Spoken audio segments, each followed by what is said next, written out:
আসসালামু আলাইকুম, নমস্কাৰ। মোৰ নাম নুৰনেহাৰ বেগম। মই ৭ নং নিচুকা গাঁও পঞ্চায়তৰ অন্তৰ্গত ৮ নং চেঙেলীয়া গাঁৱৰ সদস্য পদৰ প্ৰাৰ্থী হিচাপে আগন্তুক নিৰ্বাচনত আগবঢ়াইছো। মই ৰাইজৰ পৰা বহুতো সহায় সহযোগিতা পাইছো আৰু আজি আপোনালোকে দেখা পাইছে যে শিল দল ভাঙি মোক সমৰ্থন কৰা সকলো জনসাধাৰণ লোকে আজি মোৰ ৰেলীত যোগদান কৰিছে। তেওঁলোকক মই মোৰ ব্যক্তিগত তৰফৰ পৰা বহুতো শুভেচ্ছা জ্ঞাপন কৰিছো, বহুতো ধন্যবাদ দিছো। নমস্কাৰ, মোৰ নাম সেলিম উদ্দিন। মোৰ স্ত্ৰী হল নুৰনেহাৰ বেগম আৰু নুৰনেহাৰ বেগমে ৭ নং নিচুকা গাঁও পঞ্চায়তৰ অন্তৰ্গত ৮ নং চেঙেলীয়া খণ্ডৰ সদস্য পদৰ প্ৰাৰ্থী হিচাপে প্ৰতিদ্বন্দ্বিতা আগবঢ়াইছে আৰু আমি আশা কৰোঁ যে ৰাইজে তেখেতক বিপুল ভোটত জয়যুক্ত কৰিব।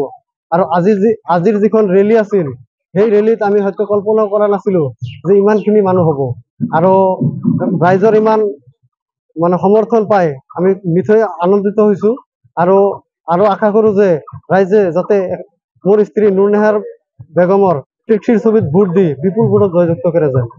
আজিৰ যিখন ৰেলী হল, এই ৰেলীত আমি দেখা পাইছো ৰাইজৰ যিখিনি সহায় সহযোগ আৰু ইমান ৰ'দৰ মাজত কষ্ট কৰি ৰাইজ একত্ৰিতভাৱে দলে বলে ওলাই আহিছে যে এই ক্ষেত্ৰত আমি ক'ব পাৰি আমাৰ জয় নিশ্চিত। আৰু এই নুৰনেহাৰ বেগমৰ লগত আৰু যি দুজন বিৰোধী কেণ্ডিডেট আছে তেওঁলোকৰ লগত কোনো ধৰণৰ কণ্টেষ্ট নহয়। আমি বিপুল ভোটত জয়যুক্ত কৰিম যে আজিৰ এই এক পক্ষে ক'ব পাৰি যে আজিৰ এই ৰেলীতে আমি নিশ্চিত হৈছো আৰু আপোনালোকে দেখা পাব যে আমি হয়তো 11 তাৰিখে নিৰ্বাচনী ৰিজাল্ট দিব। এই ৰিজাল্টত আমি নিশ্চিতভাৱে জয়লাভ কৰিম আৰু বিপুল ভোটত জয়লাভ কৰিম। আসসালামু আলাইকুম, নমস্কাৰ।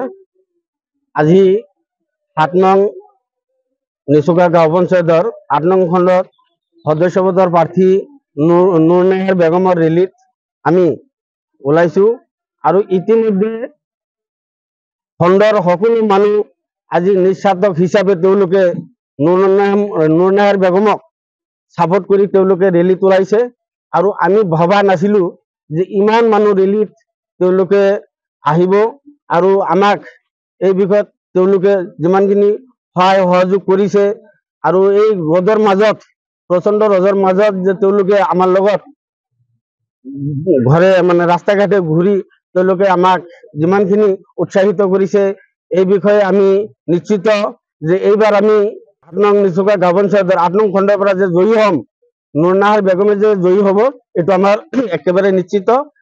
কেইগৰাকী প্ৰাৰ্থিত্ব আগবঢ়াইছে? ৩ গৰাকী প্ৰাৰ্থিত্ব আগবঢ়াইছে আৰু নুৰনেহাৰ বেগমৰ প্ৰতীকচিন টেক্সি গাড়ী। আৰু ৰাইজক কি এই বিষয়ত আমি ৰাইজক এইখিনিয়ে অনুৰোধ জনাম যে এই 5টা বছৰ তেওঁলোকে যদি আমাক তেওঁলোকৰ সুযোগ সেৱা কৰিবলৈ সুযোগ দিয়ে, নিশ্চয় আমি যিমানখিনি খণ্ডৰ কাম কৰিবলগীয়া আছে, হয় ৰাস্তা ঘাটে হওক, আজি দুখীয়া মানুহৰ ৰেচন কাৰ্ডে হওক, জব কাৰ্ডে হওক, অৰুণোদয় আঁচনি হওক, সকলো ক্ষেত্ৰত আমি যিমানখিনি পাৰোঁ তেওঁলোকক সহায় সহযোগিতা কৰি তেওঁলোকক কৰি দিয়াৰ বাবে আমি চেষ্টা কৰিম। এই ক্ষেত্ৰত হয়তো ঠিকেই ৰাইজে কৈছে যে ৰাস্তা ঘাটৰ বহুত সমস্যা, হয়তো আমাৰ বহুত দিনৰ পৰাই চেঙেলীয়া গাঁওটো ৰাস্তা ঘাটৰ দিশে অতি পিছ পৰি আছে। সেইকাৰণে আমি এইবাৰ যোগ্য একজন ব্যক্তিক আমি নিৰ্বাচিত, আমাৰ গাঁৱৰে যোগ্য ব্যক্তি যিজন নিৰ্বাচিতত আগবঢ়াইছো, যিহেতু আমি হয়তো সমাগত দিনত এই কেণ্ডিডেট মেম্বাৰত জিকি পেলাই আমি যাতে প্ৰেচিডেণ্টৰ দাবীদাৰ হ'ব পাৰোঁ। সেইকাৰণে দাবীদাৰ হ'ম আমাৰ নিশ্চিত যে আমি প্ৰেচিডেণ্টৰ যিকোনো হালত আমি চেঙেলীয়াত আনিম বুলি আমাৰ এটা আশা, আৰু ৰাইজৰ যিখিনি আশা আকাংক্ষা আছে আমি যাতে পূৰ্ণ কৰিব পাৰোঁ তেওঁলোকক। ৭ নং নিচুকা গাঁও পঞ্চায়তৰ অন্তৰ্গত ৮ নং চেঙেলীয়া খণ্ডৰ আমাৰ ভাই বোৱাৰী নুৰনেহাৰ খাতুন সদস্য পদৰ কাৰণে প্ৰতিদ্বন্দ্বিতা আগবঢ়াইছে।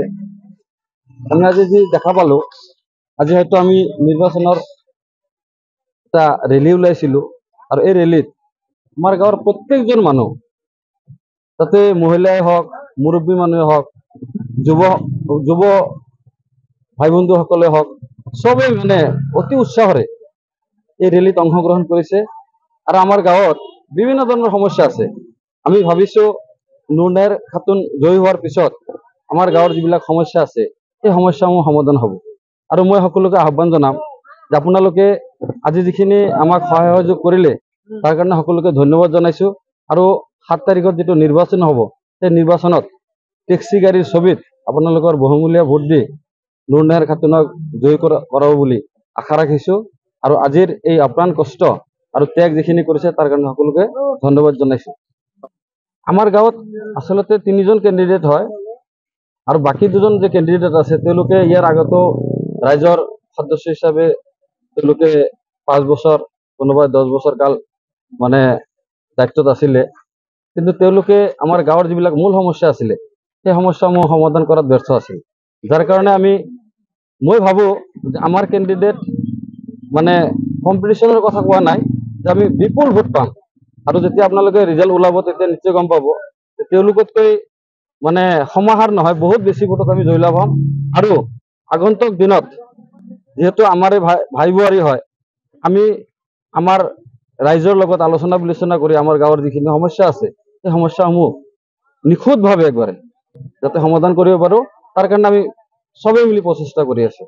ৰাইজক আহ্বান জনাম যে আমাৰ যিটো পঞ্চায়ত নিৰ্বাচন আহিছে, আপোনালোকে বিভিন্ন ধৰণৰ প্ৰলোভন, বিভিন্ন ধৰণৰ কথা বতৰা বিভিন্ন প্ৰাৰ্থীয়ে ক'ব, আপোনালোকে সেইবিলাকক গুৰুত্ব দিব নালাগে।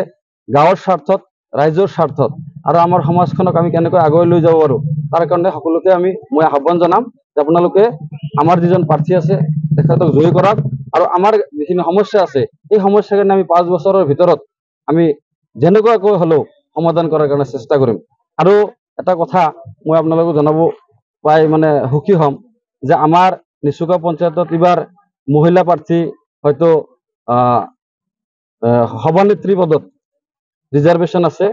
গতিকে যিহেতু আমাৰ গাঁৱত 3জন প্ৰাৰ্থী আছে, তাৰে ভিতৰত নুৰনেহাৰ বেগম অকলেই মহিলা প্ৰাৰ্থী।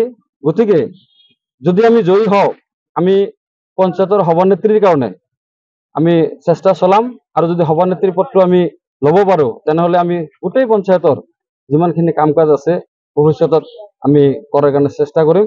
আৰু সকলোৰ সহযোগিতা কামনা কৰিছোঁ, সকলোৰ আশীৰ্বাদ কামনা কৰিছোঁ।